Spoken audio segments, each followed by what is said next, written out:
आपण पाहताय शिंदखेडा माझा टीव्ही न्यूज, जे सत्य तीच बातमी। नंदुरबार जिल्ह्यातील शहादा तालुक्यात असलेले कवठळ गावाच्या महिलांनी गेल्या अनेक वर्षांपासून दारूबंदी गाव हा पवित्रा हातात घेतला होता।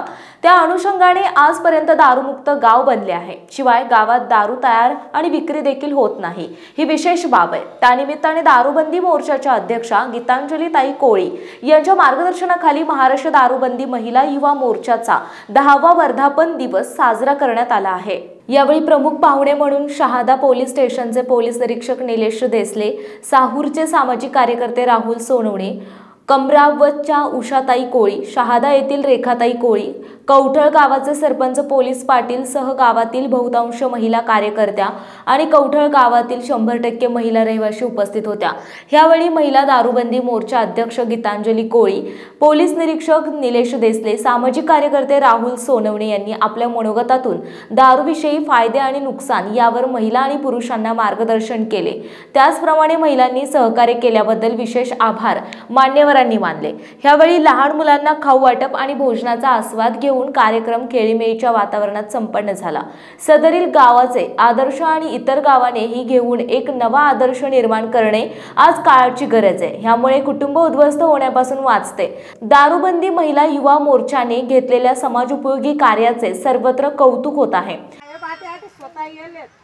दारू यांना पुढे ना दारू पिणाऱ्यावर सुद्धा कायदा लागू आहे बरं का। नुसतं दारू विकणाऱ्यावर नाही, दारू पिणाऱ्यावर बी कायदा लागू आहे। त्यामुळे दारू पिणाऱ्याला कोणी इथलं तिथलं समजा चला काय होईल जायच नाही ती ते बी बंद करी टाका ते।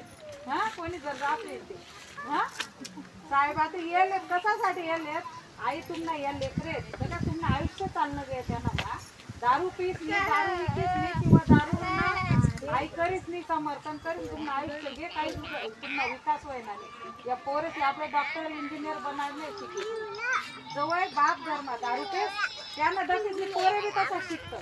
म्हणून बाप जर चांगला राही ना ते पोरे दारू पिऊन जातील का त्याचं आयुष्य घडी त्याचे आपले शिकायला नाही। डॉक्टर इंजिनियर करणं डॉक्टर इंजिनियर वकील साहेब सारखा साहेब करायसाठी काही पैसा अभ्यास करणं पडत त्यांना मग शाळा टाकणं पडत शाळा जायच नाही अभ्यास करणं मोठा होतं।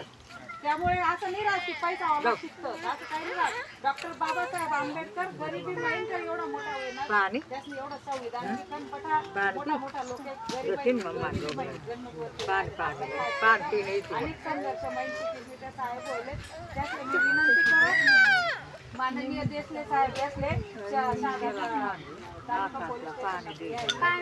विनंती करते की त्यांनी सांगावा आणि दारूबंदीच्या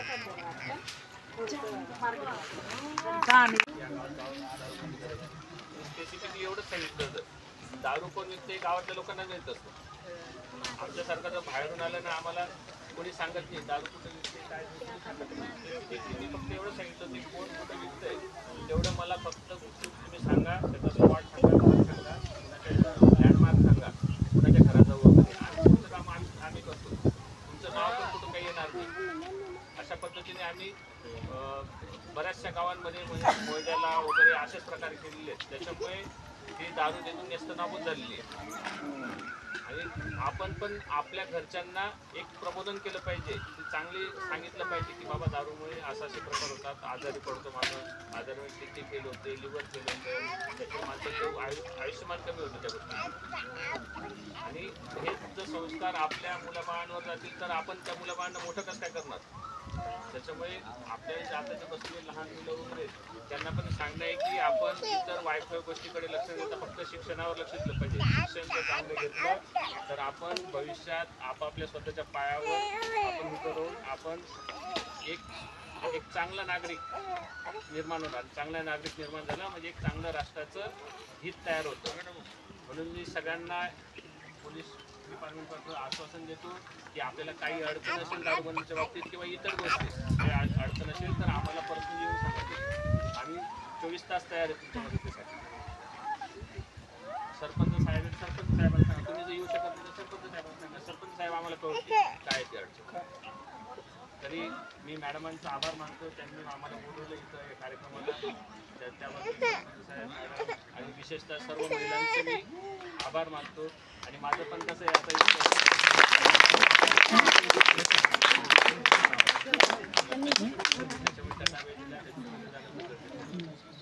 मी सगळ्यांचा आभार मानतो. त्या गावाजवळ असे अवैध धंदे नको. अवैध धंद्यामुळे बिचारे माय माऊली 200-100-150 रुपया रोजाने जात असतील आणि त्या रोजामध्ये तुम्ही हिस्से पाडतात. हे पिणारे त्यांचे पैसे हिंदवून घेतात. असं व्हायला नको. कारण की बारीक बारीक जेवढे बी मुलं आहे बिचारे ते पैसे दारू पिणाऱ्या पैसे जात असतील. ते बिचारे शिक्षणवाले मुलं वाढे त्यांना पैसे लावा.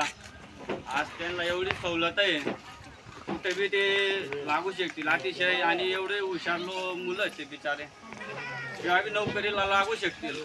आणि आपल्या समाजाला एवढं आरक्षण आहे. आरक्षणाला बी आई एवढी फिरत आहे बिचारी. समाजासाठी एवढी लढत आहे. त्यांच्याही फार आभार आहे. आणि दारू बंदी आपल्या गावाला अतिशय छान आहे आणि बंदी व्हायलाच पाहिजे. कारण की दारूमुळे अनेक पिढींचे व्यसन, कोण 30-25 वयामध्ये, कोण 40 वयामध्ये अतिशय. संपादक यादवराव सावंत, शिंदखेडा.